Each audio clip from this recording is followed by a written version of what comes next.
কোরবানির ঈদের দিন আমরা যেই ভুলটা করি, আমাদের গ্রাম অঞ্চলে বিভিন্ন অঞ্চলে এই কুসংস্কৃতিটি অনেক আগে থেকে চলে আসতেছে। ঈদুল ফিতর এবং ঈদুল আজহা এই দুই ঈদে আমরা অনেকেই মনে করি যে এই দিনে পশু ব্যতীত হাঁস মুরগি এগুলো জবাহ দেওয়া জায়েজ নেই।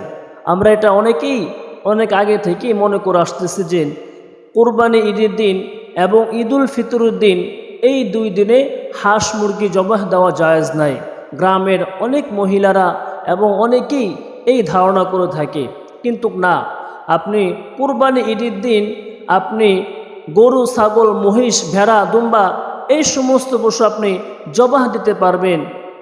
তো এগুলো যেভাবে আপনি কোরবানির নিয়তে জবাহ দিতেছেন, ঠিক তেমনিভাবে আপনি যখন কোরবানি ঈদের দিন অথবা ঈদুল ফিতরের দিন আপনি যখন হাঁস মুরগি জবাহ দিবেন, এই হাঁস মুরগি জবাহ দেওয়ার সময় আপনি এই নিয়ত করতে পারবেন না যে আমি এই পশুগুলোকে হাঁস মুরগি এগুলোকে আমি কোরবানি দিতেছি, জবাহ দিতেছি, আল্লাহ তাআলার রাস্তায় জবাহ দিতেছি, এই ধরনের নিয়ত করতে পারবেন না। আপনি এইভাবে যখন নিয়ত না করবেন, তখন আপনি এই হাঁস মুরগি জবাহ দিয়ে আপনি খেতে পারবেন, আহার করতে পারবেন, কোনো ধরনের সমস্যা হবে না।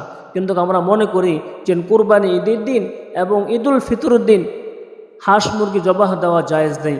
আমরা অনেকেই এই ভুল ধারণাটি আমরা বিশ্বাস করে আসতেছি, কিন্তু না, আপনি ঈদের দিন ঈদুল ফিতর ঈদুল আজহার এই দুই দিন আপনি যে কোনো মুহূর্তে আপনি হাঁস মুরগি জবাহ দিতে পারবেন।